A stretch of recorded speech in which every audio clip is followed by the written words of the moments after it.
What's up, world? It's your girl, Kayla Amanda. And your boy wake up. And today we are reviewing the latest movie from the Obamas. Yes, they dropped another one for us, guys. It's called Leave the World Behind. Straight up new on Netflix. Came out, yesterday? The I don't know when it came out. 20, I don't know. What is today? 12th. Today is the 12th. I think it came out on the 11th or 10th of December, 2023. So, yeah, this is a brand new review for you guys. So yeah, major spoilers ahead. If you haven't seen the movie, turn this off, go watch the movie, and then come back, check in with us, and we'll give you all of our thoughts. But for those of you who have seen it, yeah, we got some thoughts for y'all. So maybe first we should say whether or not you liked the movie. Right off the gate, we start with did I like it? Did I like it? I would say yes. I think I like. I guess I like apocalyptic / post-apocalyptic type movies because yeah, I guess I think that shit gonna happen. So I be wanting to see what other people think about what's gonna happen when that shit happen. Yeah, I agree. I think the movie was good. I enjoyed the, I guess, social commentary part. I guess I wish there would have been a little more of the living after the fallout. I'll leave some tips and tricks Yeah. and, see what they were actually doing. But it was cool just to see a movie that was on this topic, I guess. Yeah, I agree. Dang, what was I about to say? I don't know. Keep going. Okay, so the movie was directed by Sam Esmail, and obviously it was executive producers on it was Michelle and Barack Obama.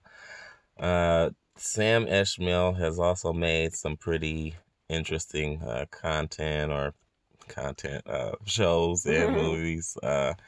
He's more known for what Mr. Robot and Homecoming, which I've seen maybe a season or two of Mr. Robot and maybe a few episodes of the Homecoming, but they were very unique in their perspective, I would say.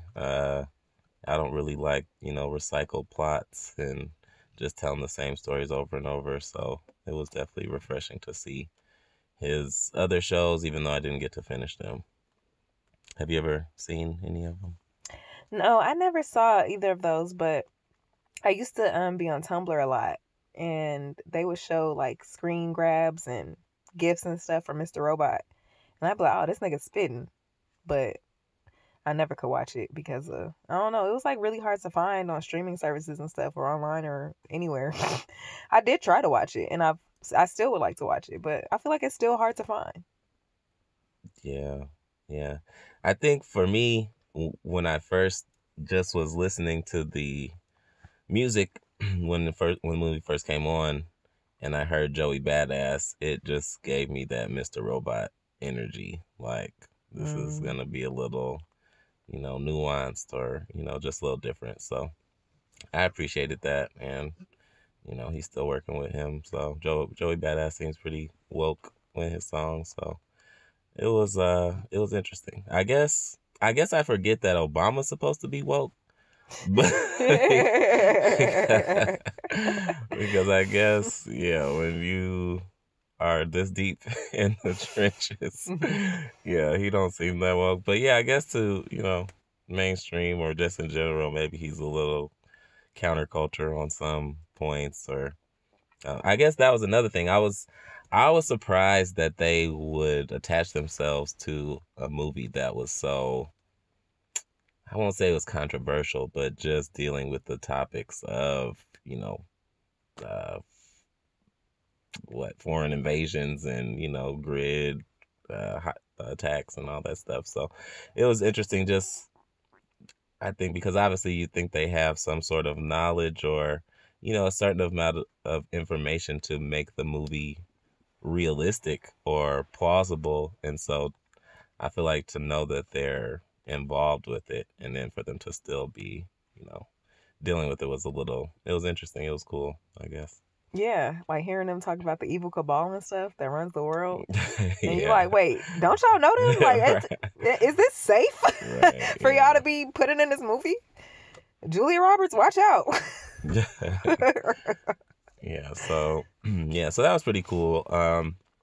But the movie ultimately was broken down into 5 parts. Um, I probably shouldn't even mention that because I don't remember all the parts. The The house was the first part, and house, the curve, the noise, the flood, the flood, and and then the the last last part. one. The last part. Yeah. So yeah, I don't know. I don't know how I felt about that. That wasn't as significant as I guess I thought it would. The titles. Yeah. Mm. Um. The curve, that kind of like, I mean, Oh obviously that yeah. gives you COVID, Yeah. thoughts. So it's like, what do you mean, the curve? But then Yeah. he was talking about the stock market. Yeah. That was in reference to the stock market or something. Potentially. Yeah. I didn't even. I think the second time we watched it, I didn't even realize when it popped up. Mm. But but yeah, I thought so part one was obviously, you know, it, it was I thought it was cool how they, started it off, with her little monologue about hating people ultimately, or kind of hating the way the society was ran, and kind of wanting to get away. And that ultimately, led them into being, lucky and out of the city when everything happened. So I thought that was pretty cool. And then pretty much I didn't like any of the parts until till after, you know, after the cyber attack started happening, I guess. Mm. I feel like most of it was, just them moving the plot along, but I was really into a lot of the little dialogues or monologues that they had. So I guess I probably want to talk about a couple of those with you, and then I don't know, see what you liked about it. Mm. Besides that, I think that's what everybody will probably be posting on TikTok or, talking about later is The quotes. a lot of their little bars that they had in there. Yeah, I agree. Those would be like the ones that like the screen grabs and the gifs. I guess now it's like TikToks. Gifs are like old school, but yeah, I think the TikToks will be of, yeah, pretty much what Julia. I feel like Julia Roberts was saying like the most profound things. What was her name? Amanda. Her character was definitely saying the most like woke things, or like calling out the society. What were some of her quotes, baby? Um, I think, well, she was, I think the George, he had a few as well, but Mm. yeah, she was going in. She was pretty much talking about, not just about her hating people, but just how people treat each other. I guess we'll go in order. So the main scene that I really enjoyed with the dialogue was when they were drinking and watching the rain, and I think George, or no, maybe it was like you said, Amanda. She was talking about how she works with imaginary numbers, moving imaginary money, and leading to imaginary success. Oh yeah, she was saying that that's what he does. Oh yeah, okay, yeah. Yeah. So yeah, I thought that was, interesting. Not that I know what the executive producer does, but everything you feel like Obama and Michelle are just writing the whole script at this point. You're like, wait, why are you talking about this? You had us voting for you. You had us, doing all this imaginary shit. So are you sure, like, you approve this message? Because yeah, I was pleasantly surprised, but also just, you know, kind of like, wow, these are the mouthpieces or, people involved. But yeah, that was definitely one of the that was probably one of the first parts where they kind of started getting into their little woke monologues or dialogues. Yeah, and it's so funny too because I used to always like I would look at my bank account and I'd be like, it's so funny that like I mean money isn't real to begin with, but now it's like so not real because it's just the numbers on the screen. Like it's not even it used to be based on something. It used to actually have meaning a little bit, but now it's just literally nothing. It's just literally imaginary. Like all of this stuff is literally we all just agree that it has value. I mean, I don't agree, but everybody else does. So I kind of have to agree. But that's how it's. And then that's what she says in her second quote. It's all a mass delusion, a shared delusion. Like, yes, money literally in and of itself is a shared delusion. We all have deluded ourselves and each other into believing that this piece of paper has value. Yeah, yeah, that's true. Yeah, I think the delusion, the mass delusion part was definitely the most powerful. But that was like the whole. That was whole. That was the most impactful little exchange for sure in the shed. Let's see, what else were they talking about? At one point they said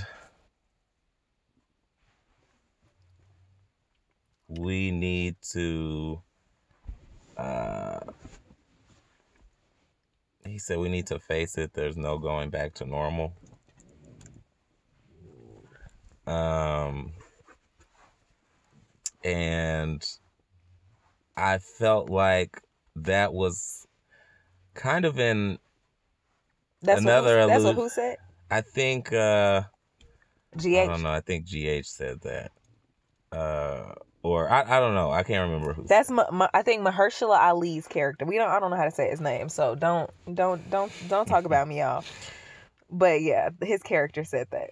Yeah, but when they were talking about no going back to normal, I was kind of thinking about kind of that in reference to COVID as well. Like when they were talking about a new normal and we'll get back to normal after the curve is gone or whatever, flatten the curve. And so yeah, I don't know if I was reading too much into it, but I was thinking the same thing. Like we never really got back to normal, and I think where we're going isn't going to be any more normal than it was before, like 2019 or prior. So I thought that was kind of a slick little subtle mention. But another interesting point was the common story that the young girl brought up from West Wing, or just from, I don't know where the story originated, but the story about the man by the river that prayed to God and thought God would look out after him, and the river was coming to flood the town. Oh yeah, you could tell the story. I don't know that well. So there was a man in a town, and there was news reports that the town would be flooded by the river. And so, everybody else was like, all right, man, come on, we got to get out of town. The news reports. And he's like, no, God has me covered. I don't need to leave town. I pray every day. God got me. And so then, everybody was leaving town. And then a man on the rowboat came by and said, all right, man, I can still get you out of here. You don't have to drown in a flood. And the man said, no, it's okay. God, I pray every day. God has me covered. I don't need your rowboat. Thank you. So finally a helicopter comes in. They're like, sir, we're here to save you. You don't have to drown here in the river. And he's like, no, I'm good. God's got me. I don't need your help. And so finally the man drowns, gets to heaven. He's like, God, what the fuck? I pray to you every day. You were supposed to save me from the flood, the river, the flood. And God said, I sent you a radio report, a man in a rowboat, and a helicopter. What more do you want from me? So, yeah. And so I'm paraphrasing. So, I mean, yeah, but that's how the story goes. And I mean, I feel like, I guess this was the radio report. If, we want to keep that analogy going. I mean, I feel like there's so many reports, or, everybody kind of feels like things are going a certain way, or they're getting weird, or things aren't going to be affordable. Everybody, is talking about shit hitting the fan. That's the new acronym. That's how now. And it's just like everybody knows, but they're all, waiting till the last minute or think that they'll be covered. And so I think that it's just, I guess that's what I didn't uh, know to take, like how to take away from sorry. I didn't know how to take the movie or what to take away, like if it was a warning or if it was just another futuristic, dystopian type of like movie that isn't going to be related to anything in the future, because it it just seemed like it was literally shouting at the viewers. Like, all right, we're going to tell you so many ways. And I think even too, something I picked up on the second time watching it is they were referencing a lot of like, well, not a lot, but at least twice they referenced historical things that have already happened, like that were related to it. So they talked about the Cubans having some sort of microwave energy weapon and like using them in Cuba way back in the day. And then they were talking about the, I guess the nuclear power plant or something got shut down in America recently or something. And so it's just like, they're saying these things are already happening.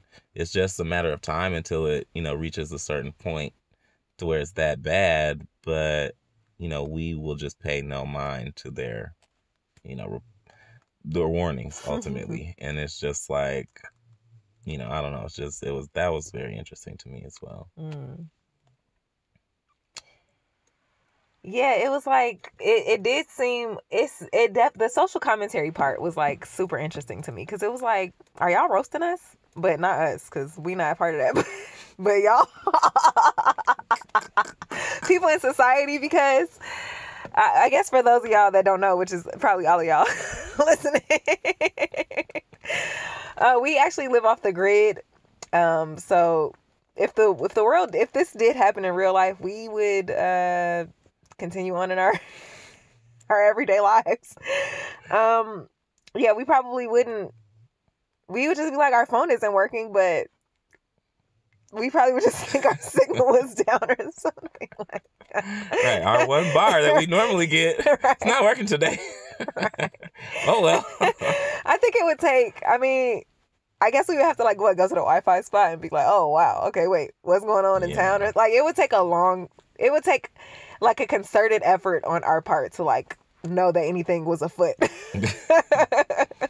Yeah, for sure. Versus like, yeah, people in a city or anywhere else really like, yeah, they talk about y'all, not us. So yeah, like the social commentary on like, how people are living in a mass delusion, or, are just fucking evil pretty much. Will turn on each other for $1 or literally go to their jobs.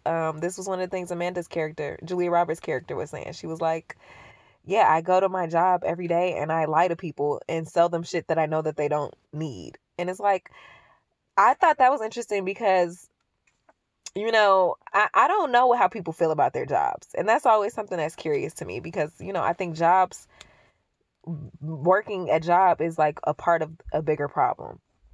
So you have to like know that, kind of, right? I don't know what people know. So it was like interesting for her to like point out like, yeah, my job is bullshit. I lie to people and fuck them over for money every day. It's like, how many people are actually aware of that? Is that something that people know about themselves? Or is that something that they're going to be like, oh, Obama's like talking shit about us commoners? Yeah, I guess that's a good question. I guess that gets to the root of what it means to be delusional. Because that was actually the next quote I had down, was when, they were in the shed and she was talking about how she, works every day to try to get to understand people, only so she knows them well enough so that she can lie to them to try to sell them stuff that they don't even want. And she's like, people live this way all the time and just do it without even thinking. And then she went on to say, like, we fuck each other over, but even more so, we fuck every living thing on the planet over, and we don't give a fuck. Ooh. And so it's just like, yeah, that part. yeah, I mean, I think she. Oh yeah, and then she said, uh, and we think it'll all be okay, but Because we because we right. use paper straws and Order the free range chicken. yeah, right. But and then she said, but we know we just agree on this mass delusion, and so I think that to your point, they don't, or to your question, they don't. They do know, but they choose not to know. And that was my experience always, speaking to people, strangers, driving around. Is like, Background, Wake Up used to work for Lyft. oh, yeah. So, yeah, I mean, like, people would always say, yeah, I know that this is shit. I don't want to do it. It's not good for me. It's not healthy. It's not what I enjoy. It doesn't make me happy. Even the shit that I'm working for is, pointless. But, thanks for my ride to work. I gotta go. It's like we kind of just don't have any other choice or don't know what alternative, to try. So, and then I think too, we're comfortable with our routines. So yeah, we're just like the path of least resistance at this point. And, it the it was the mass delusions that that was just like, okay, like, we're agreeing on what this is. Like, we're not arguing anymore that this is somehow rational. Like, no, we're delusional saying that this really works, like literally capitalizing off of each other, which is what she does. Do enough research to lie to sell some people's shit that they don't really want. It's just like it's ridiculous. So yeah, it's crazy to think that they know, but they just are like, yeah, we're just gonna keep doing it. Yeah. What else? She said I thought it was also interesting that she said she hated people, but would do anything to have them back. I Mm. feel like that was something that I could, I think we could relate to. Not in the sense that we would give anything to have them back, obviously, because we could just go back to the Matrix. But I mean, yeah, I think it speaks to our social, proclivities. Nature. Yeah, and just wanting to wanting to be around people. Like, we still are social. It's just we wish that we could be around some people that weren't, a part of the mass delusion ultimately. But I think, even though I think we relate especially to that, I think everyone relates.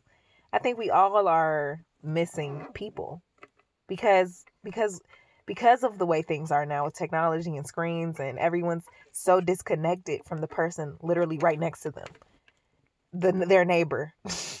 They don't know the person who lives right next to them. They don't know them. They know people on a phone. So I think we all do hate people and miss people simultaneously. I Yeah. think that's like a common feeling now. And I wanted to speak on like the Civil War thing. Like at the end, that's what they were saying it would lead to. That's the coup d'etat, that we would end up in a civil war in this movie. But it was in the beginning, they were just kind of showing like how mistrustful we are of each other. And, they tried to make it like it may have been a race thing. But I think regardless, we don't, Americans especially, we don't trust each other. We don't, because we don't know each other, because our social bonds have been broken. And so I think it was like a commentary on like, yeah, we don't, anybody, she was like, I don't want to be in a house with people I don't know. Yeah, you don't know anybody. Oh yeah, and yeah, we didn't even speak on that. I mean, the social, that's I guess very surface level, but there was a lot of racial Yeah. undertones and like little. I mean, those were like overtones. Yeah, yeah. But yeah, I mean, I guess those are a little surface level, but I don't know if we want to get into those. But those were there as well, just to mention. But yeah, I mean, I think yeah, we don't trust each other anymore at this point because we have become so detached and into our phones, ultimately it's like we probably couldn't many of us wouldn't know our neighbors for a while, just because we're not looking and talking, and while we're waiting in line we're not making conversation anymore with people in the line at the store. So Yeah. it is a completely different just interaction in your own community. um and Yeah, so the coup d'etat, that was the isolation, uh was the first part, which I guess that's kind of what we're doing, even without the grid being shut down. We're slowly isolating ourselves. And I also kind of thought about, well, That goes back to COVID yeah, I was too. thinking about the COVID a little bit. I mean, obviously we didn't end in a civil war, but there was a lot of civil unrest, let's say. Yeah. uh and I mean, yeah, I mean, I think the isolation started, with the 6 feet, don't no work, stay at home, stay inside.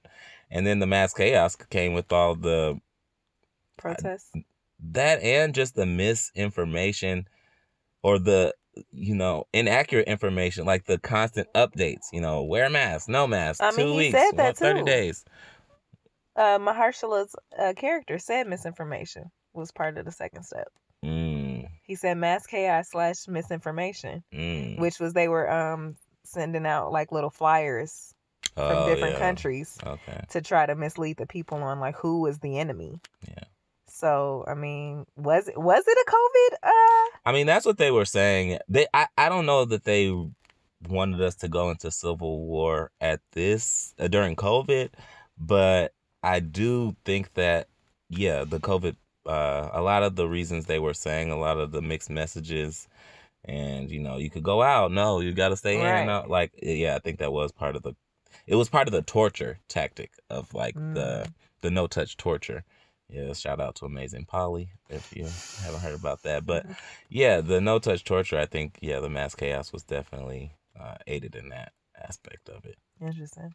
Because it's just like it's disorienting. It creates stress, and then you also feel defeated because you're like, well, how am I supposed to get the real information? You just don't even want to bother at that point. Mm. So yeah, it was definitely an interesting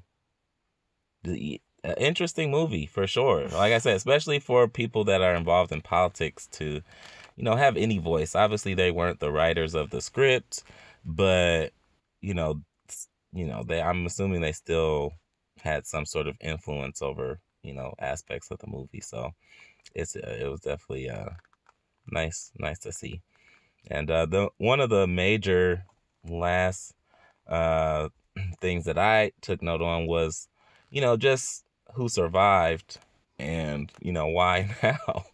um and or at least like the bunker situation, because I was thinking as they walked into it, like, where are the Thorns? The Thorns made this whole nice bunker. Spoiler alert, that's how that's how we assume both families survived in the end. They went to the bunker, and the bunker of another family that actually wasn't there. So, maybe they got caught in the city or just couldn't make it back to their bunker. But they, made this nice doomsday, prepped out. They had plants and lights, water, medicine, everything all in this basement. And it was, open, and nobody was there. So when I saw that, I think about all of my friends, my dad especially, who's always like, yeah, when stuff gets crazy, I'm gonna just hit the road and come. And it's just like, why do you think you would have some insight that the rest of the world wouldn't? And the roads are just gonna be free, and you're just gonna be able to drive on down and chill out. So I definitely thought that was interesting as well. Just everybody that thinks, yeah, when things are bad, get too bad, I'll be able to get out. I'll be fine. Everybody else will just it'll only be bad because everybody else is getting fucked up, but I'll be great. It's like, Yeah. what? So Yeah, that was super interesting. Like you need to be wherever you're gonna be. wherever you think you'll be safe in a shit hits the fan scenario, it was kind of saying like you need to be there because yeah, the Thorns, the neighbors had this whole bunker built out and they weren't there. They was probably in the city somewhere getting fucked up. So And even if they came back, somebody already gonna be in the basement right. with it locked, loaded, eating your Exactly. food. Exactly. So, yeah, So yeah, and the shit hits the fan situation, like, what are you really gonna do? yeah, yeah. I Like, no, for mean, real. yeah. I mean, yeah. I think they just. And then yeah, because I was thinking about it too, like you said, thinking about friends and family. Like most people have enough food in their fridge for what, a week. Not people are not like stocking. They don't have like a basement full of canned goods, so they don't have like cases of water. In that type of situation, people literally have like a week tops. And then yeah, civil war will happen quickly. It will not take long. Like Yeah. people will run out of resources very quickly because we live in a society where everybody's just like, I can get it now, I can get it yesterday, I can get it Uber Eats it. I don't need food in my home. I can get some food in 20 minutes that's cooked and ready to eat. Yeah, now. Yeah. Yeah. That has got to be, and it's almost like, this. It's like, to your point, you want to go where where your bug out spot is. You maybe want to be there regularly, but it may be a challenge for people that live in an apartment to create an additional bug out spot. So, I don't know. I don't know what to tell you guys besides there's a book called Prepared and Armed. Team shooting tactics for home defense. And I mean, if you don't plan on, you know, getting a separate bug out spot, maybe, having an alternative space to be or plan, then, definitely get that book. And it teaches you how to create a team in your neighborhood that will, just ultimately defend your neighborhood. So that way, at least, the people on the corner or, whatever group of people you can get together, you guys can try to coordinate and have some sort of plan to defend your space.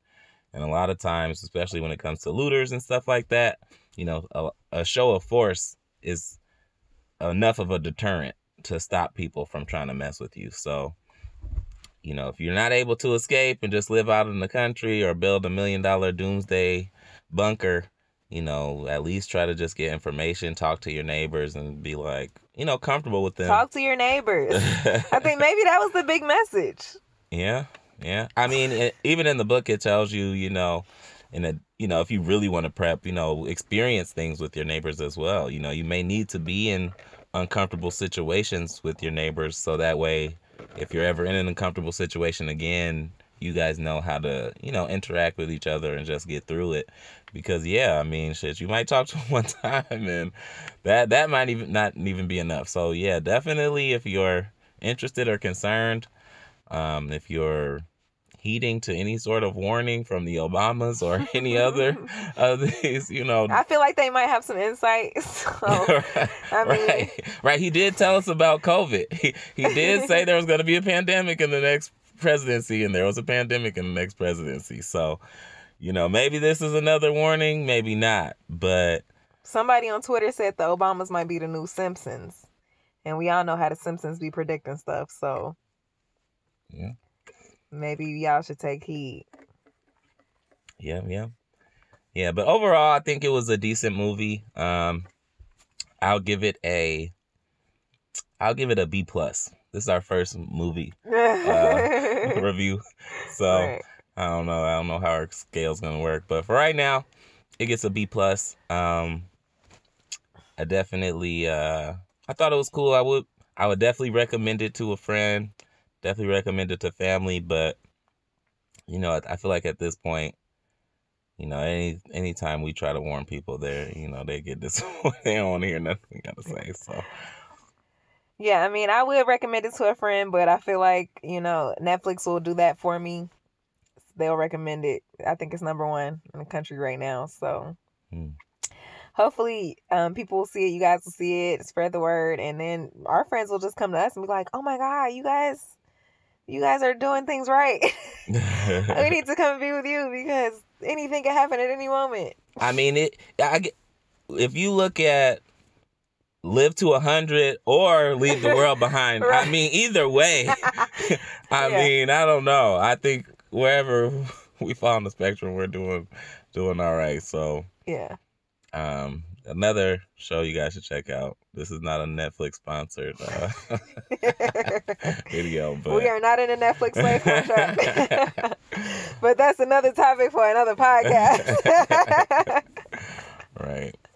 But yeah, I guess those were my thoughts. I just wanted to, I guess, spread some awareness about the movie if for those that haven't, and to just point out some things that maybe have been, overlooked about the movie as well. So those are my thoughts. Did you have anything else? Oh, I also thought it was extremely weird. The daughter, she was kind of doing a lot sometimes. I'll just say that. But that's more of the Mahershala's daughter.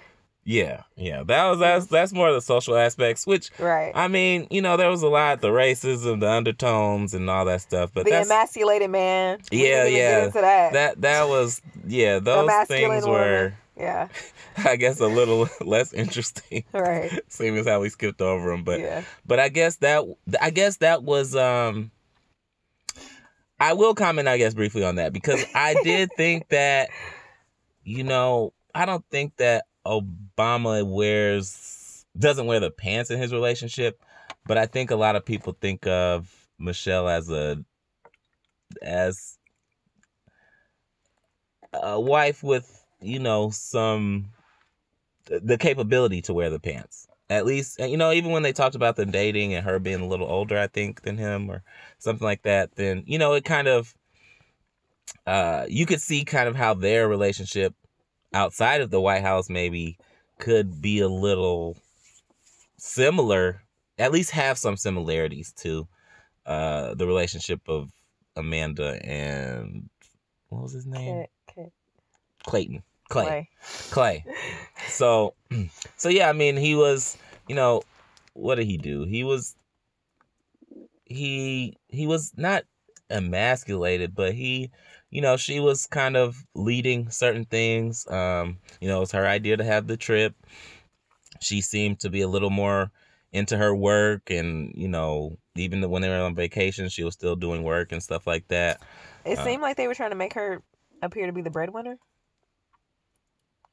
Potentially. He was a professor at a city college, and she was a marketing. Yeah, marketing consultant or something. Yeah, so yeah, she definitely could have been making more of the money. She seemed to have a very strong influence on a lot of the decisions they were making, which is fine. But then, even later, it was kind of like he was talking about how he was a useless man, and, when he was asking for the drugs for his kid, and he was talking to the prepper, he was saying how useless he was, and it was just a few things that kind of made him seem like that was also part of, I thought it was, sorry to cut you off, but I thought it was interesting that he said it was useless specifically because he doesn't know anything. What did he say without his phone and his GPS? Oh yeah, he said he. So I think that was like shade. Or services, yeah. That was like shade to the people. yeah. That's many men are useless without those tools. Yeah. So that was another big a big thing. I think that definitely should have been highlighted, that start getting your libraries together, because even with your entertainment, you guys are gonna, if things do go sideways, you're gonna need more than seeds and fucking, I don't know, seeds and generators. You're gonna need information on how to heal yourself, medicines, wildlife, how to map and track, and all sorts of stuff. So you definitely are gonna need some skills, information that you won't be able to get without Google. Yeah, and skills. If the fucking internet goes down, you might want to have a book around. Yep. Yep. Yeah. So yeah, those were definitely some yeah, there was a lot. I mean, there were a Yeah. lot of little. We could do a part two. Like it Yeah, I was very mean, layered. Like if you guys have like things you want us to talk about, we certainly could like go way more in depth.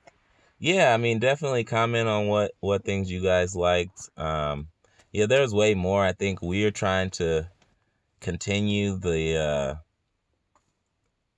in the spirit of the movie, I guess, and continue the warning part. I mean, not that we know or believe Alert! that anything in particular is absolutely going to happen, but Speak for yourself. I mean, yeah, or at least may not know when, Right. but yeah, I mean, there was definitely a lot of different layers to take away. Um, so yeah, I definitely think you guys should not just watch it, but come at least consider, maybe what you would do. That's the first step, and yeah, hopefully y'all survive. I mean, because how hard is it to really turn off the internet? Doesn't seem that hard. I don't know much about internets and satellites and all that other stuff, but I mean, even if who runs the internet? Whoever runs the internet can just decide to turn it off, can't they? I don't know. Who is it? I mean, with hacking capabilities nowadays, I mean, it's almost like that's why you should probably watch Mr. Robot Right.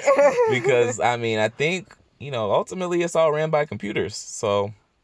AI. Yeah, just may just take the right or the wrong mind to make it all happen. So Yeah. Yeah, I don't. Good luck. But any other thoughts before we get out of here, baby?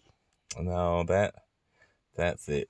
Stay prepped, stay ready, and thanks for tuning in. All right, guys. It's been a good one. We'll see you next time on whatever the name of this podcast will end up being. This is our first one, so thanks for tuning in. Make sure you do whatever people do on podcasts. I think like, subscribe, comment. I don't know. That's what you do on YouTube. Share. Also, follow me on YouTube at The Kayla Amanda Show. Follow me on Instagram at The Kayla Amanda Show. Follow me on Twitter at X at Kayla Amanda Show. Kaela. And Wake Up. You want to share any socials? No? All right. He's too private for y'all. All right. I'll see y'all. Just wake up. I'll see y'all online, and y'all will see us. Peace out.